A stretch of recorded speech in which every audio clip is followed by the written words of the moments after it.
ये अच्छा है कि राम मंदिर का निर्माण हो रहा है, लेकिन जो आज भी जो धरातल पर समस्याएं हैं लोगों की, मैं समझती हूँ सरकार को उसकी और काम करना चाहिए। जो हमारे युवा बेरोजगार हैं, जहाँ पहले सरकारी नौकरियां थी, उसके बाद संविदा पे नौकरी देते थे और अब ठेके पे नौकरी दे रहे हैं, जहाँ हमारे युवाओं के भविष्य की कोई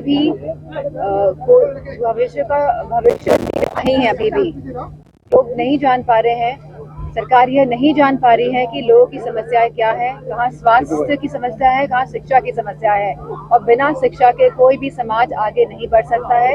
अगर सरकार चाहती है कि समाज आगे बढ़े, तो गांव-गांव में अच्छी शिक्षा की ओर सरकार को काम करना चाहिए। आपका लगातार दौरा हो रहा था और आपने कहा था कि अयोध्या में जाने को लेकर कि हमको अगर न्योता दिया जाएगा तो हम अयोध्या जाएंगे। वहाँ के शंकराचार्य द्वारा आपको न्योता दिया गया है मंच के द्वारा, उसके बाद अब नहीं जा रही, इसका क्या है? मुझे कोई न्योता नहीं मिला है, और जैसे मैंने कहा, जब भगवान बुलाते हैं तब जाया जाता है मंदिर, और आने वाले समय में आप देखेंगे कि हम सब परिवार अयोध्या जाएंगे।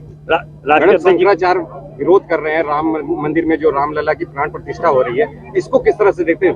लगातार राजनीति हो रही है। मैंने शंकराचार्य जी का बयान सुना था और उन्होंने कहा है कि मंदिर पूर्ण नहीं है और पूर्ण मंदिर में ही प्राण प्रतिष्ठा का कार्यक्रम होना चाहिए, ऐसा शास्त्रों में लिखा गया है। इसीलिए शंकराचार्य लोग इसका विरोध कर रहे हैं। मैंने उनके बयान सुने। लगातार अधिवक्ता ईवीएम को लेकर विरोध कर रहे हैं कि ईवीएम से चुनाव नहीं कराना चाहिए, उसके बाद भी सरकार कानों में रुई लगा के बैठी हुई है। मैंने पहले भी इस बारे में कहा है कि जितनी भी हमारे विश्व में विश्व की जितनी भी हमारी कंट्रीज हैं, वहाँ सभी जगह ईवीएम जहाँ चुनाव होते थे वो वापस बैलेट पेपर में आ गए हैं। जितने भी देश हैं पूरे विश्व के, सब बैलेट पेपर से ही चुनाव कर रहे हैं। अगर हमारा हिंदुस्तान भी आगे बढ़ रहा है तो मैं समझती हूँ कि बैलेट पेपर से ही चुनाव होने चाहिए। मैडम, को लेकर क्या कह रहे हैं? पिच पे बैटिंग कर रही है, वहीं आपको हिंदुत्व के नाम पे धर्म पे कब्जा कर लिया, क्या कहेंगे? धर्म पे किसी का कब्जा नहीं हो सकता है।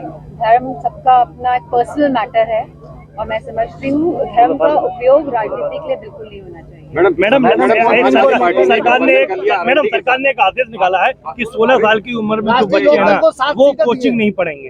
राष्ट्रीय लोकदल, मैं समझती हूँ सरकार को आंकड़े देखने चाहिए। जो एनसीआरबी के आंकड़े आए हैं 2020 के, कि लगातार कितनी बेटियों के साथ बलात्कार हो रहे हैं, लगातार ऐसी जो विक्टिम्स हैं उनकी हत्याएं कर दी जा रही हैं, लगातार हत्याएं हो रही हैं पूरे प्रदेश में। और अगर आप गांव-गांव जाएंगे तो आपको पता चलेगा कि कितने कब्जे हो रहे हैं जमीनों में। तो मैं समझती हूँ सरकार को अपना दृष्टिकोण बदलना चाहिए और लोगों की समस्याओं का समाधान करना चाहिए।